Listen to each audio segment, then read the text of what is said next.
నమస్కారం. లక్ష్మి చెప్పే కథలకు స్వాగతం.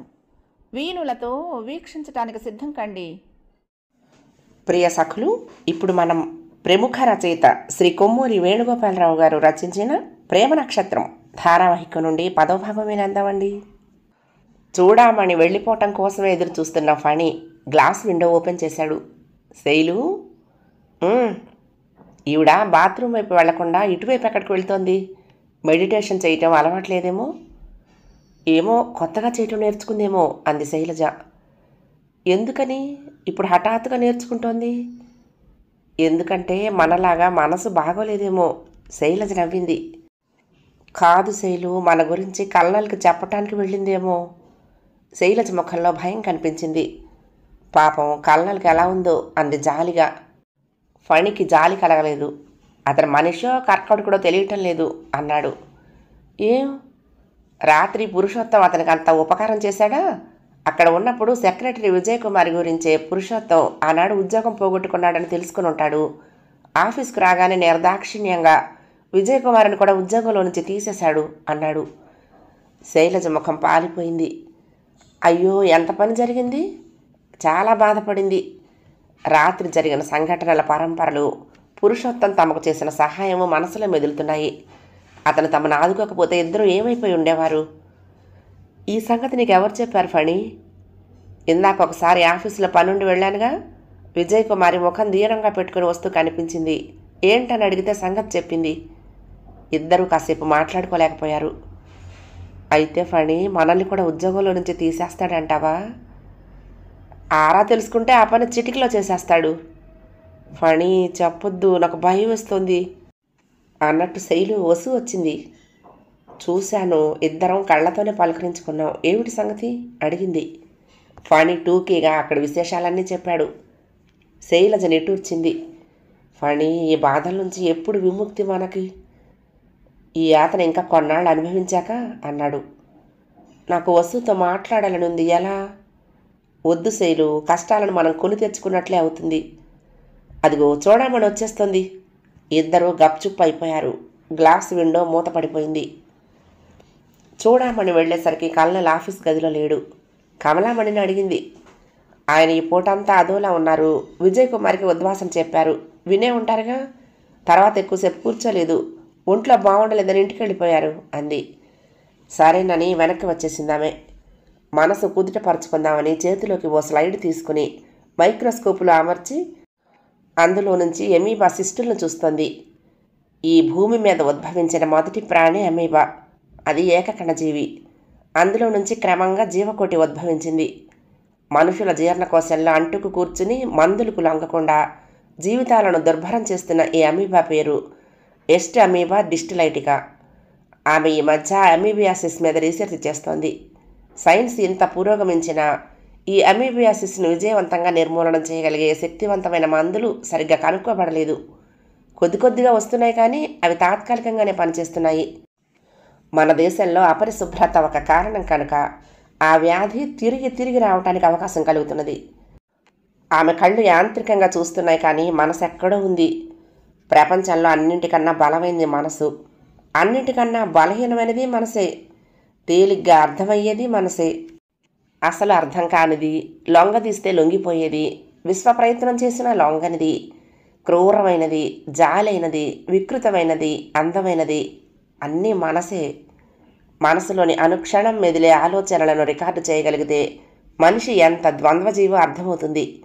ఆ మాటకొస్తే ద్వంద్వజీవి కాని మనిషి ప్రపంచంలో లేడు. ఆమె మనసు మైక్రోస్కోప్ స్లైడ్ మీద లగ్నం కాలేదు. ఎక్కడెక్కడో విహరిస్తోంది. చివరకు యాంత్రికంగా కూడా చూడలేక కుర్చీలో వెనక్కి అనుకుని నిట్టూరుస్తూ కూర్చుంది. సాయంత్రం ఇంటికెళ్ళాక స్నానం చేసి చేతిలో పుస్తకం పట్టు కూర్చుంటే ధ్యాస దాని మీదకు పోవటం లేదు. లేచి కాసేపు ఆ గదిలో నుంచి ఈ గదిలోకి, ఈ గదిలో నుంచి ఆ గదిలోకి కాలుగాలిన పిల్లిలా తిరిగింది.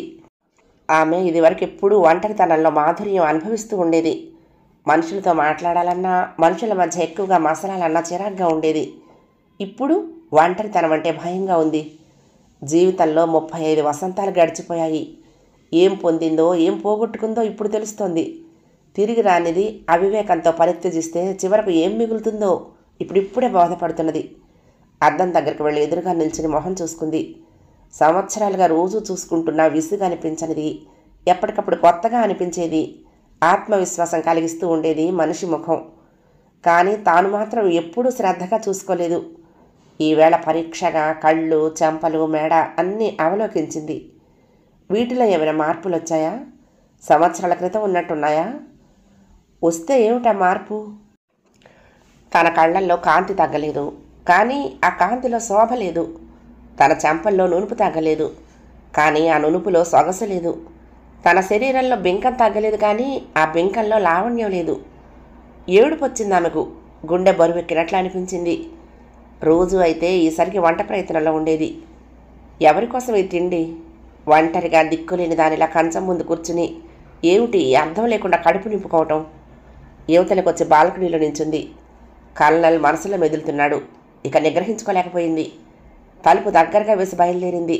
అప్పటికి చీకటి పడింది. ఆమె వెళ్ళేసరికి ఇల్లంతా నిశ్శబ్దంగా ఉంది. బయట రాముడు కానీ నాయరు కానీ కనపడలేదు. హాల్లో లైటు వెలుగుతోంది, కానీ కల్నల్ లేడు. పక్కనే అతని బెడ్రూమ్ ఉంది. లోపలికి వెళ్ళొచ్చా? గుమ్మం దాకా వెళ్ళి సంకోచంగా ఆగిపోయింది. సార్ అని పిలవబోయింది, కానీ ఏదో మొహమాటం ఆపింది. మెల్లగా తలుపు తోసింది. లోపల కల్నల్ చాప మీద సుఖాసనంలో కళ్ళు మూసుకొని కూర్చుని మెడిటేషన్లో ఉన్నాడు. పంచ కట్టుకుని ఉన్నాడు. పైన షర్టు లేదు, చిన్న చిన్న బ్యాండేజెస్. దగ్గరికి వెళ్ళి నిలబడింది. ఎంత బలిష్టంగా ఉన్నాడు, ఎంత ప్రశాంతంగా ఉన్నాడు, ఎంత ఎంత అందంగా ఉన్నాడు. ఈ దృశ్యం అపురూపం అనిపించింది. అప్రయత్నంగా అతనికి ఎదురుగా కూర్చుంది. అతను కూర్చున్నట్టే కూర్చుంది. చేతులు ఒళ్ళో పెట్టుకుంది.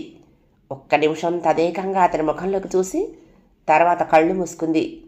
ఆమె నరాల ఏదో శబ్దం వినిపించసాగింది. అలా చాలా నిమిషాలు గడిచిపోయాయి. కల్నల్ కళ్ళు విప్పాడు. ఎదురుగా కనిపించిన దృశ్యం మనోజ్ఞంగా ఉంది. పులకితుడయ్యాడు. ఈమె ఇక్కడికి ఎప్పుడు వచ్చింది? ధ్యానంలో ఎప్పుడు కూర్చుంది? ఎంత దగ్గరగా ఉంది తనకు. ఈ అనుభూతి ఎంత హాయిగా ఉంది, ఎంత అందంగా ఉంది ఆమె. అతనికి అక్కడి నుంచి లేవాలనిపించలేదు. ఆమె వంక తన్మయంగా చూస్తూ అలానే కూర్చున్నాడు. చివరికి చూడమని కళ్ళు విప్పింది. ఎదురుగా చెదరకుండా కూర్చుని తన వంకే తదేకంగా చూస్తున్న కల్నల్ అనుకోకుండా చిరునవ్వు నవ్వింది. ఎంతసేపు అయ్యింది అడిగింది. ఏమిటి? మీరు ధ్యానం నుండి లేచి చాలాసేపు అయింది. అవును, మీరు ధ్యానం ఎప్పుడు నేర్చుకున్నారు? అతను అడిగాడు. నేర్చుకోలేదు. మరి ఇంత నిర్మలంగా ఎలా చేయగలిగారు? ఆ నిర్మలత్వం ఈ వాతావరణం కలిగించుంటుంది. నేను ప్రయత్నించి ఏమీ చేయలేదు అంది. మరి మంత్రం ఎవరు చెప్పారు? చూడమని నవ్వింది. ఈ మంత్రం ఓ నిశ్శబ్ద శబ్దం కోసమే అని ఒకసారి మీరు చెప్పారు. రామకృష్ణ పరమహంస, వివేకానందుడు సరిగ్గా గుర్తులేదు. ఒకసారి చెప్పారు, ధ్యానానికి ఎవరికి ఏ శబ్దం, పోనీ ఏ పదం నచ్చితే దాని మీద చేయొచ్చని. నాలోని శబ్దాన్ని నేనే నిర్మించుకున్నాను అంది. ఏమిటది అని కల్నల్ని అడగలేదు. అది రహస్యంగా ఉంచాలని అతనికి తెలుసు. రండి బయటకు వెళ్ళి కూర్చుందాం అన్నాడు. ఇద్దరూ లేచి బయట గదిలోకి వచ్చారు. కల్నల్ తాను ఓ సోఫాలో కూర్చున్నాక ఎదురుగా ఉన్న సోఫాలో చూడమని కూర్చుంది. అవును, మీరు దేనికి ఇలా వచ్చారు అడిగాడు. మిమ్మల్ని చూడాలని అని నాలుగు కొరుక్కొని పరామర్శించాలనిపించింది, అందుకొచ్చాను అంది. దేనికి? మీకు యాక్సిడెంట్ అయిందట కదా? కల్నల్ తన శరీరం వైపు చూసుకున్నాడు. ఇంతసేపు షర్టు లేకుండా ఉన్నాడన్న సంగతి అప్పుడు దృష్టికొచ్చింది. అవి చాలా చిన్న దెబ్బలు అంటూ లేచి లోపలికి వెళ్ళి లాల్చీ వేసుకొచ్చాడు. అదే పెద్ద యాక్సిడెంట్ అయి ఉంటే ఏముంది, ప్రాణం పోయేది. చూడమని ఒళ్ళు జల్లుమంది. అలా జరుగుంటే అంది తేరుకున్నాక. ఏమవుతుంది, నా గురించి ఎవరూ బాధపడరు, నాకెవరూ లేరు కనుక, నేను ఒంటరివాణ్ణి కనుక అన్నాడు. మీరు ఒంటరితనాన్ని ఎందుకు కోరుకున్నారు? ఆమె ప్రశ్నించింది. ఒక్కొక్క మనిషికి జీవితం గురించి ఒక్కొక్క అభిప్రాయం ఉంటుంది. ఒకరికి ఒకరు దగ్గరవుతున్న కొద్దీ, ఒకరితో ఒకరు సంబంధం పెట్టుకున్న కొద్దీ, ఒకరి మీద ఒకరికి అభిమానంతో పాటు అధికారం కూడా ఎక్కువవుతూ ఉంటుంది. దాంతో అసహనం, అసంతృప్తి, మానసికమైన హింస ఇలాంటి సమస్యలు ఎన్నో ఉత్పన్నమవుతూ ఉంటాయి. ఈ బాధలన్నీ దేనికి? ఏ ఆంక్షలు లేని ఏకాంత జీవితం సుఖం కదా అన్నాడు. ఆంక్షలు లేకపోవచ్చు, కానీ మనిషి కాంక్ష లేకుండా ఎలా ఉండగలడు అంది. అతను ఆమె కళ్ళల్లోకి ఆశ్చర్యంగా చూశాడు. కాంక్ష ఉంటే నొక్కి పారేస్తే నలిగిపోతుంది అన్నాడు తర్వాత. నొక్కి నలిపేయటం దేనికి? కాంక్ష అంత కూడనిదా? అతను జవాబు చెప్పలేదు. పోనీ నేనొక ప్రశ్న అడుగుతాను. అధికారం, అసంతృప్తి, అసహనం ఉన్న తోడే నిస్సారమైన ఒంటరితనం కన్నా మేలని మీకెప్పుడు అనిపించలేదా? ఆమె మాటలకు అతను ఇంకా ఇంకా ఆశ్చర్యపోయాడు. మీరు ఒంటరితనాన్ని అభిలషించారు కదా, నన్నెందుకు ఇలా అడుగుతున్నారు అన్నాడు. ఆమె తల వంచుకుంది. ఏమీ సమాధానం చెప్పలేదు. చెప్పండి. ఆమె తాలెత్తి అమాయకంగా చూస్తూ తెలీదు అంది. ఎన్నాళ్ళు ఒంటరితనం ఆనందంగా ఉండేదా అతను అడిగాడు. నేనెప్పుడూ ఆలోచించలేదు. మరి ఇప్పుడు? ఆలోచనలు తప్ప వేరొకటి లేదు. ఎంతో నిగ్రహంగా కనిపించే వాళ్లల్లో కూడా ఎంత అమాయకత్వం దాగుంటుంది. ఆమె పక్కకు వెళ్ళి కూర్చోవాలనిపించింది అతనికి. మెల్లిగా ఆమె ఒడిలోకి చారి తల వాల్చి పడుకోవాలనిపించింది. నిట్టూరు పణుచుకున్నాడు. తన చుట్టూ ఓ ఇనుప గోడ నిర్మించుకున్నాడు. ఇంకొక ప్రశ్న అడగనా?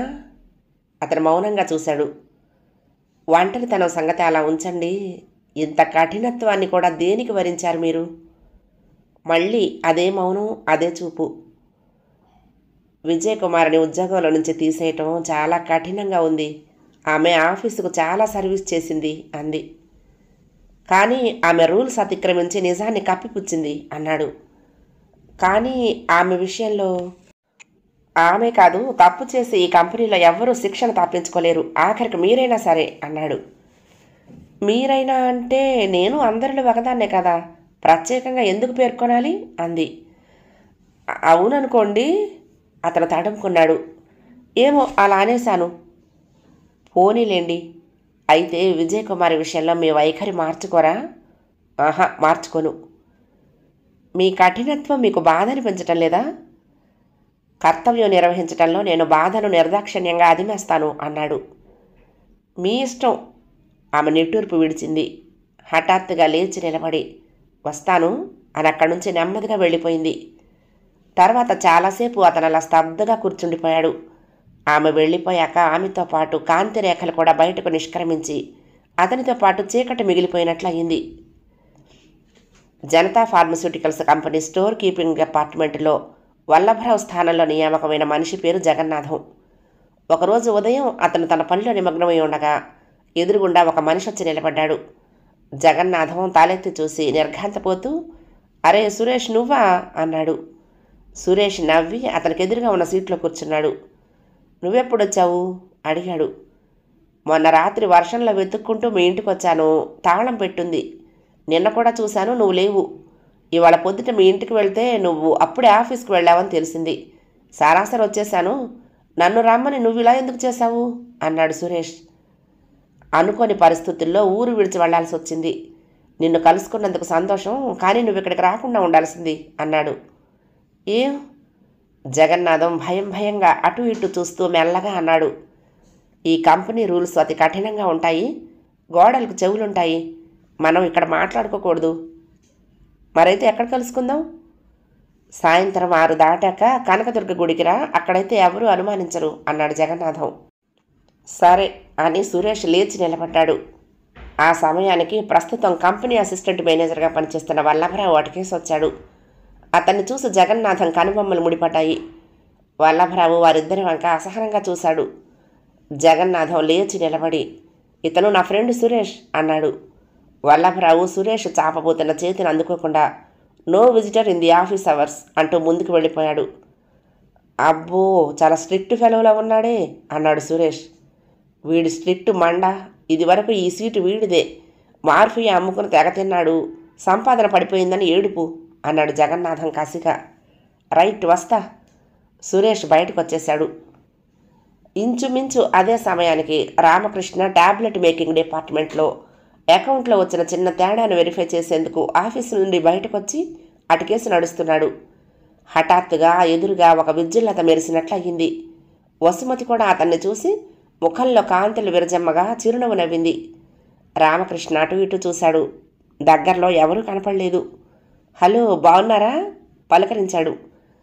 ఒక్కరోజుకే పరామర్శలా ఫస్ట్గా ఉన్నాను అంది వసుమతి. నేను బాగలేను అన్నాడు రామకృష్ణ. ఏమైందండి? నిన్న పొద్దున తర్వాత మీరు మళ్ళీ కనపడలేదుగా, అందుకని. మీరు ఒట్టి అబద్ధాలు కోరు, మిమ్మల్ని నమ్మకూడదు అంది వసుమతి. కానీ నేను మీకు అబద్ధం చెప్పటం వల్ల ఎంత మేలైందో ఆలోచించలేదు. లేకపోతే మీ అన్నయ్యను ఇంకా దారుణంగా హింసిస్తూ ఉండేవాణ్ణి అన్నాడు. ఒకవేళ కీడే జరుగుంటే అంది. చచ్చా, నేను చాలా మంచివాణ్ణండి. నమ్మమంటారా? ఒక రాత్రి ఒక ఇంట్లో కలిసి ఉన్న బుద్ధిమంతుల్లా ఉండటం చూసి కూడా మీరు ఇంకా నమ్మటం లేదా అన్నాడు కినుకగా. సరేలేండి, నమ్మాను. మీరు బుద్ధిమంతులు, మంచివారును, మెచ్చుకున్నాను. సరేనా? అవును, కానీ ఎక్కడి నుంచి వస్తున్నారు? అన్నయ్య దగ్గర నుంచి. అన్నయ్యకు బ్యాంకుకు వెళ్ళటానికి తీరిక దొరక్క చెక్కు నాకు ఇస్తానని మర్చిపోయి వెళ్ళిపోయాడు. తెచ్చుకుందామని వెళ్ళాను. అన్నట్టు నేను రేపు వెళ్ళిపోతున్నాను చెప్పింది. అయ్యో, రేపేనా? రామకృష్ణ బాధగా మొహం పెట్టాడు. ఏం అలా అన్నారు? మీరు వెళ్ళిపోవటం బాధగా ఉందండి. అక్కడ 190 బాధ్యతలండి, నాకు వెళ్ళాలి అంది. రామకృష్ణ తటపటాయించి, మీతో కొంచెం మాట్లాడాలి వసుమతి గారు అన్నాడు. ఇందాకటి నుండి మాట్లాడుతూనే ఉన్నారుగా. ఇది చాలలేదండి, ఇంకా కొంచెం. సాయంత్రం కాటేజ్కి రండి అంది. మీ అన్నయ్య ఉంటాడండి, ఫ్రీగా ఉండదు అన్నాడు. ఫ్రీగా లేకపోతే ఏమండి, మామూలుగా మాట్లాడుకోవచ్చుగా. అందులో కొంచెం ఇబ్బంది ఉందండి, మీకు అర్థం కాదు అన్నాడు రామకృష్ణ ఇబ్బందిగా ముఖం పెట్టి. మరేం చేద్దామంటారు? వసుమతి సాలోచనగా అంది. రామకృష్ణ కూడా ఒక్క క్షణం ఆలోచించి, మీరేమీ అనుకోకపోతే కనకదుర్గ గుడికి రాగలరా అన్నాడు సంకోచంగానే. అమ్మో, అన్నయ్యకి ఏం చెప్పాలి, ఎలా వీలవుతుంది? ఏదో ఒకటి సర్ది చెప్పండి ప్లీజ్. సరేలేండి, ఉంటాను. వసుమతి అక్కడి నుంచి వెళ్ళిపోయింది. రామకృష్ణ ఆమె వెళ్ళిన వైపే చూస్తూ నిలబడిపోయాడు. అతనికి ఏదో మైకంలో ఉన్నట్టుగా ఉంది. భుజం మీద ఎవరిదో చెయ్యి పడేసరికి తల తిప్పి చూశాడు. ఉలిక్కి పడ్డాడు. సురేష్. ఏమిటి బ్రదర్, ఎవరి వంక అలా ఆదమర్చి చూస్తున్నావు? ఆఫీసులో కూడా అమ్మాయిల వేటేనా అన్నాడు సురేష్. లేదు లేదు, ఆఫీస్ అకౌంట్ వ్యవహారం కొంచెం సెటిల్ చేయాల్సింది. కొంచెం జటిలంగా ఉంటే ఆలోచిస్తున్నాను. అతని మనసు చురుగ్గా పనిచేస్తుంది. సురేష్ ఆమెను చూశాడా, గుర్తుపట్టాడా? గుర్తుపడితే ఇక్కడెందుకుందో పసిగట్టేస్తే ఇంకేమైనా ఉందా? ఇంతకీ ఆ అమ్మాయి ఎవరు అడిగాడు సురేష్. నాకు తెలీదు. ఇక్కడ రూల్స్ నీకు తెలియదేమో. ఇక్కడ ఆడపిల్లలతో స్వేచ్ఛగా మాట్లాడకూడదు. పెళ్ళైన వాళ్ళకు ఉద్యోగాలు ఇవ్వరు. ఉద్యోగంలో చేరాక 3 ఏళ్ల దాకా పెళ్లి చేసుకోకూడదు. అబ్బో, చాలా స్ట్రిక్ట్లే. ఏమాత్రం నిబంధనలు ఉల్లంఘించినా ఉద్యోగాలు ఊడిపోతాయి. అందుకని మేమంతా జాగ్రత్తగా ఉంటాము. అసలు ఆడపిల్లలకేసి తలెత్తి చూడం అన్నాడు. ఓహో, అలానా? అంతేలే, అలాగే ఉండాలిలే. సురేష్ కదలబోయాడు. వసుమతి ఇంకా ఎక్కువ దూరం పోయి ఉండదు. ఇతనికి తారసపడి దొరికిపోతేను. సురేష్ భుజం పట్టుకుని ఆపుతూ, అవును, ఇదేమిటి మా కంపెనీకి వచ్చావు? ఎవరికోసం ఏమిటి అన్నాడు. ఈసారి తటపటాయించటం సురేష్ వంతైంది. మా బంధువు ఒక అతను ఇందులో పనిచేస్తున్నట్లు తెలిసింది, చూద్దామని వచ్చాను అన్నాడు. ఏ డిపార్ట్మెంట్లో అడిగాడు రామకృష్ణ. సరిగ్గా తెలీదు, కనపడలేదు అంటూ మళ్ళీ కదలబోయాడు. మళ్ళీ అతని రెక్క పట్టుకుని ఆపి, అది సరేగానే మొన్న రాత్రి పోవటం మళ్ళీ రాలేదే అన్నాడు. ఒకచోట ఇరుక్కుపోయానులే, వస్తా అంటూ కదలబోయాడు అసహనంగా సురేష్. వెళ్దుగానిలే, మా ఇంటికి ఎప్పుడు భోజనానికి వస్తావు? మా ఇంట్లో వాళ్ళు కూడా వచ్చేశారు అన్నాడు. ఈసారి వచ్చినప్పుడు వస్తానులే, బాగా బిజీగా ఉన్నాను. ఈసరికి వసుమతి చాలా దూరం వెళ్ళిపోయి ఉంటుందని నిర్ధారించుకుని, సరే నీ ఇష్టం అంటూ రామకృష్ణ అతన్ని వదిలిపెట్టి అమ్మయ్య అని నిట్టూర్చాడు. Lunch hour. అంతా వారి వారి సీట్లలో నుంచి లేచి మెడిటేషన్ హాల్లోకి వెళ్తున్నారు. చూడమని కూడా లేచింది. బాత్రూమ్కి వెళ్తుందా అని ఫణి, శైలజ క్రీగంట చూస్తున్నారు. కానీ ఆమె కూడా మెడిటేషన్ హాల్ వైపు వెళ్ళటం వాళ్ళని ఆశ్చర్యపరిచింది. గ్లాస్ విండో పైకి లేచింది. ఇదేమిటి, మనం ఆపేశాము, ఈవిడ మొదలుపెట్టింది అన్నాడు ఫణి. లేటుగా తెలుసుకున్న వాళ్ళు తొందరగా నిర్ణయాలకు వస్తారు అంది శైలజ. కానీ శైలు, ఈ మధ్య నాకు ఆవిడలో ఏదో మార్పు కనిపిస్తోంది అన్నాడు ఫణి. మొన్న మనల్ని చూసినట్లే ఉంది కదా, ఎందుకు రిపోర్ట్ చేయలేదంటావు?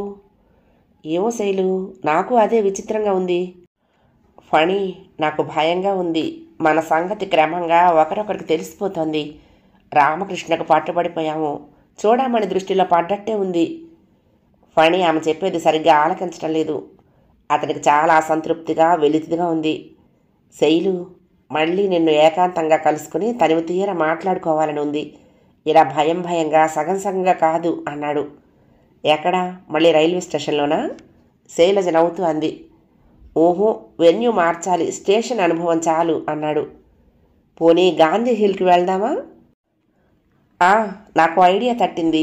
కనకదుర్గ గుడికి వెళ్దాము, అక్కడ పర్వాలేదు, అంతా దేవుడి గొడవలో ఉంటారు, మన గురించి ఎవరూ పట్టించుకోరు అన్నాడు.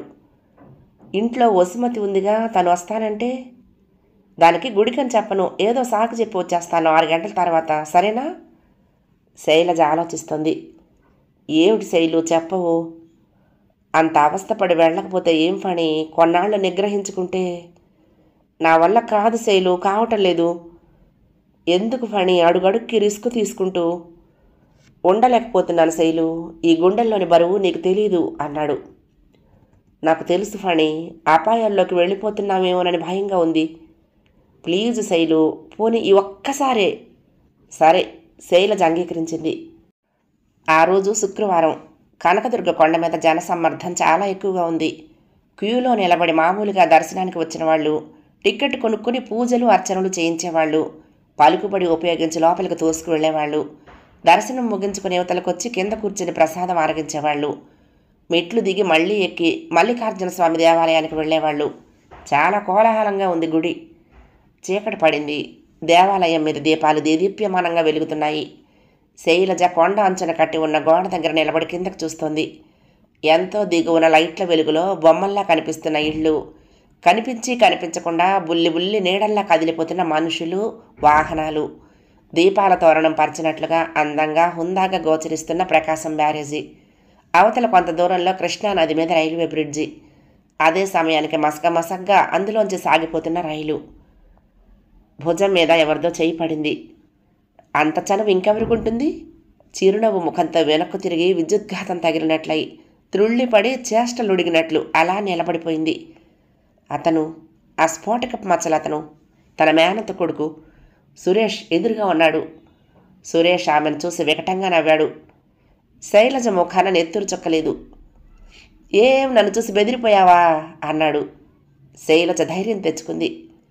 నిన్ను చూసి ఎందుకు బెదిరిపోవాలి? నేనేం తప్పు చేశానని? సురేష్ నవ్వాడు. మీ కంపెనీలో ఒకరినొకరు ప్రేమించుకోకూడదు, పెళ్ళైన వాళ్ళు ఉద్యోగాలు చేయకూడదు. ఈ విషయం బయటకు తెలిసినట్లయితే ఉద్యోగాలు ఊడిపోతాయి, అవునా అన్నాడు. శైలజ ముఖం మరింతగా పాలిపోయింది.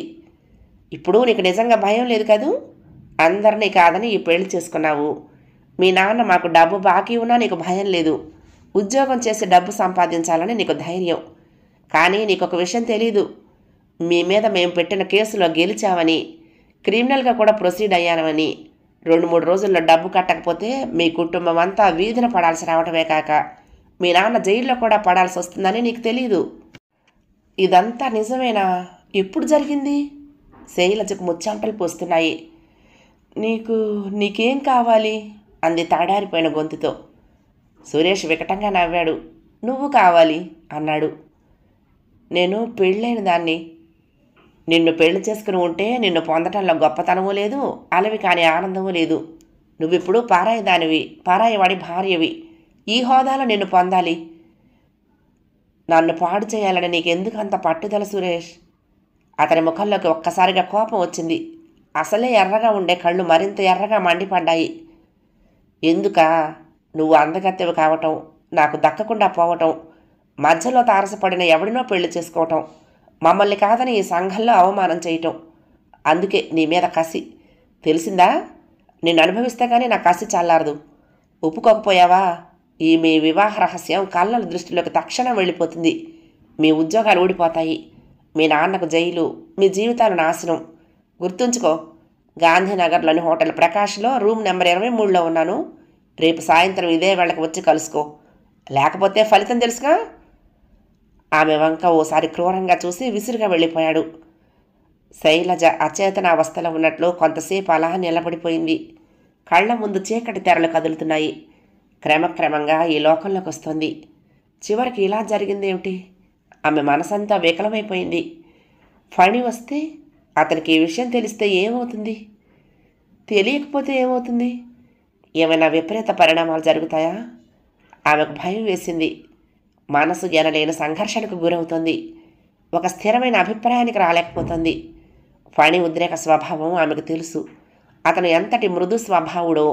ఆవేశం వస్తే ముందు వెనక చూడనంత తెగింపు, సాహసం అతనిలో పుష్కలంగా ఉన్నాయి. చివరికి అతనికి కనపడకుండా ఉండటానికి నిశ్చయించుకుంది. ఒకసారి అటు ఇటు చూసి అటు నుంచి నెమ్మదిగా కదిలింది. ఫణి కొండ మీదకి వచ్చాడు. జనం ఇసుక వేస్తే రాలనంత రద్దీగా ఉన్నారు. శైలజ ఎక్కడుంది? ఈ జన ప్రవాహంలో ఆమెను ఎలా పట్టుకోవటం? నలువైపులా చూస్తూ జనాన్ని తప్పించుకుంటూ ముందుకు వెళ్తున్నాడు. హఠాత్తుగా ఓ స్త్రీ అతనికి ఎదురుగా వచ్చింది. ఇద్దరూ త్రుళ్ళిపడి ఒకరి ముఖం కేసి ఒకరు చూసుకుంటూ తెల్లబోతూ నిలబడిపోయారు. వసు ముందు అతనే పలకరించాడు.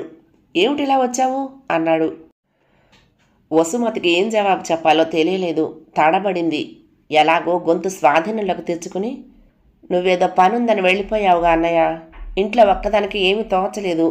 శుక్రవారం గుడికి వెళ్ళటం అలవాటు కదా, ఇలా బయలుదేరి వచ్చేసాను.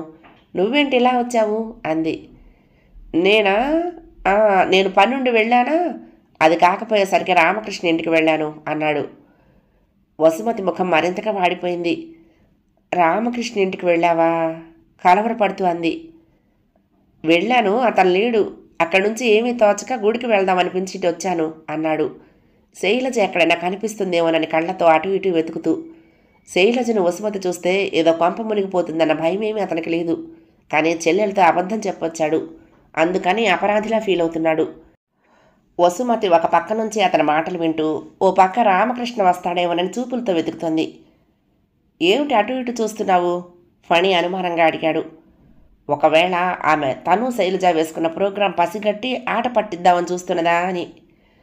అబ్బే ఏం లేదు, ఇంతమంది జనం ఉన్నారు, గుళ్ళోకి ఎలా వెళ్ళటమా అని. అవునవును, గుళ్ళోకి వెళ్ళాలి కదూ, మర్చిపోయాను. అవును, వచ్చిందే అందుకు. ఉండు, టికెట్లు తీసుకొస్తాను, నువ్వు ఇక్కడే నిల్చో. ఫణి స్పెషల్ దర్శనం టికెట్లు ఇచ్చేవైపు గబగబా వెళ్ళాడు. టిక్కెట్లు తీసుకుని తిరిగి వసుమతి దగ్గరకు వచ్చేదాకా అతని కళ్ళు ఆతృతతో నలువైపులా గమనిస్తూనే ఉన్నాయి. మనస్సు నిరాశతో మూలుగుతూనే ఉంది. ఇద్దరూ క్యూలో నిలబడి గర్భగుడిలోకి పోతూ ఉంటే, విజయవాడ వచ్చాక నీకు భక్తి బాగా ఎక్కువైందనుకుంటా అన్నయ్య అంది వసుమతి. అవును అన్నట్లు ఫణి నిజాయితీగా ముఖం పెట్టి తాలూపాడు. దర్శనం పూర్తి చేసుకుని బయటకు వచ్చాక కూడా శైలజ కనిపించలేదు. ఏమైంది? అతనికి చాలా ఆందోళనగా ఉంది. విధి లేక చెల్లెలతో పాటు కిందకి దిగి రావాల్సి వచ్చింది. అప్పటికీ మనసు అంగీకరించటం లేదు. వెళ్ళాలని లేదు. నువ్వు కాలనీకి వెళ్ళు వసు. ఇందాక పని పూర్తి కాలేదని చెప్పానుగా, ఇంకొకసారి ట్రై చేసి వస్తాను అని ఆమెను బస్ ఎక్కించి తాను అస్థిమితంగా రోడ్డు మీద అటు ఇటు చూసుకుంటూ నడవసాగాడు. రామకృష్ణ కొండ మీదకి వచ్చాక అతనికి మొదట కనిపించిన దృశ్యం సురేష్ శైలజతో మాట్లాడుతూ ఉండటం. దూరం నుండి చూసి నివ్వెరపోయాడు. ఈమె ఈ సమయంలో ఇక్కడికెందుకు వచ్చింది? ఎందుకు ఇలా దొరికిపోయింది వాడికి? ఏమంటున్నాడు వాడు? బెదిరిస్తున్నాడా? కొంతసేపు మాట్లాడిన తర్వాత వాడు ఆమెను విడిచిపెట్టి యువతలకు వస్తూ ఉండగా అతనికి ఎదురు వెళ్దాం అనుకున్నాడు. ఇంతలో ఎక్కడి నుంచో ఊడిపడ్డట్లు జగన్నాథం ఆ జనంలో సాక్షాత్కరించాడు. సురేష్ అతని దగ్గరగా వచ్చి చేయి పట్టుకుని ఆపాడు. ఇదేమిటి, వీళ్ళిద్దరూ ఇక్కడెందుకు కలుసుకుంటున్నారు? 1-2 క్షణాలు ఇద్దరూ కళ్ళతో ఏదో మాట్లాడుకున్నారు. తర్వాత ఏదో కూడ పలుక్కున్నట్లు కోనేటి వైపు వెళ్ళిపోయారు. రామకృష్ణ వసుమతి గురించి మర్చిపోయాడు. వీళ్ళిద్దరికీ ఇంత మైత్రి ఎప్పటి నుంచి వచ్చింది? ఈ జగన్నాథమేనా ఆ రోజు వర్షంలో తడుస్తూ వెళ్ళి కలుసుకుంటానన్న మనిషి? రామకృష్ణకు ఆశ్చర్యంగా ఉంది. జనాన్ని తప్పించుకొని ముందుకు సాగి మెట్లెక్కి పూర్తిగా లోపలికి వెళ్లకుండా ఓ పక్కగా నిలబడి తొంగి చూశాడు. కోనేటి దగ్గర ఓ మూల కూర్చుని జగన్నాథం, సురేషు మంతనాలు ఆడుకుంటున్నారు. రామకృష్ణ తలలో తళుక్కుని ఏదో మెరిసినట్లయింది. సురేష్ నైజం, అతను చేసే వ్యాపారాలు అతనికి చూచాయిగా ఇదివరకు తెలుసు. కానీ తనకు సంబంధించని విషయమని పెద్దగా పట్టించుకోలేదు. ఇప్పుడంతా తేట తెల్లమైపోయినట్లు అయ్యింది. కాసేపటికి వాళ్ళిద్దరూ లేస్తూ ఉండటం చూసి యువతలకు వచ్చేసి చాటుకు తప్పుకున్నాడు. ఇద్దరూ బయటకు వచ్చారు. మొదట జగన్నాథం కిందకు దిగి వెళ్ళిపోయాడు. సురేష్ కొద్దిసేపు అటు ఇటు తచ్చాడి కిందకు వెళ్ళటానికి ఉద్యుక్తుడయ్యాడు. రామకృష్ణ గబగబా నడిచి అతన్ని సమీపించి భుజం మీద చేయి వేశాడు. సురేష్ ఉలిక్కిపడి తల తిప్పి రామకృష్ణను చూసి తేరుకుని నవ్వుతూ, నువ్వా అన్నాడు. ఏం పోలీసులు అనుకున్నావా? సురేష్ ముఖం మాడిపోయింది. పోలీసులకు నాతో ఏం పని అన్నాడు. ఒక్కొక్కసారి కలుగుతూ ఉంటుంది సురేష్. నాకు డొంక తిరుగుడు వ్యవహారం నచ్చదు. సూటిగా అడుగుతున్నాను, శైలజని ఏమని బెదిరిస్తున్నావు? సురేష్ ముఖం కఠినంగా మారింది. నా సొంత విషయాలు నీకు అనవసరం అన్నాడు. ఇతరుల విషయాల్లో నువ్వు తలదూర్చొచ్చా? అవసరం వచ్చినప్పుడు తప్పదు. అయితే ఇప్పుడు నాకు అవసరం వచ్చింది, అందుకనే నీ విషయంలో నేను జోక్యం చేసుకుంటున్నాను అన్నాడు రామకృష్ణ. అంటే నీకేం కావాలి? నువ్వు శైలజ వాళ్ళ విషయంలో జోక్యం చేసుకోకపోవటం కావాలి. ఏం బెదిరిస్తున్నావా? శాసిస్తున్నాను. సురేష్, నువ్వు వాళ్ళకేమైనా అపకారం చేయ తలపెట్టావా? నీకు అంతకన్నా అపకారం చేయగల సమర్థత నాకుంది. జాగ్రత్త, ఆలోచించుకో, వస్తా అంటూ అక్కడ ఆగకుండా విసురుగా నడిచి వెళ్ళిపోయాడు. ఈ విపరీత పరిణామానికి సురేష్ చకితుడైపోయినట్లు కదలకుండా ఉండిపోయాడు. 10వ భాగం సమాప్తం. ప్రియ సఖులు, ఈ కథ మీకు నచ్చితే తప్పకుండా లైక్ చేయండి, షేర్ చేయండి, కామెంట్ చేయండి, సబ్స్క్రైబ్ చేసుకుని నన్ను ఎంకరేజ్ చేయండి. ఉంటానండి. ప్రేమతో లక్ష్మి, కృష్ణాతీరం దుర్గమ్మ సన్నిధానం. నమస్తే.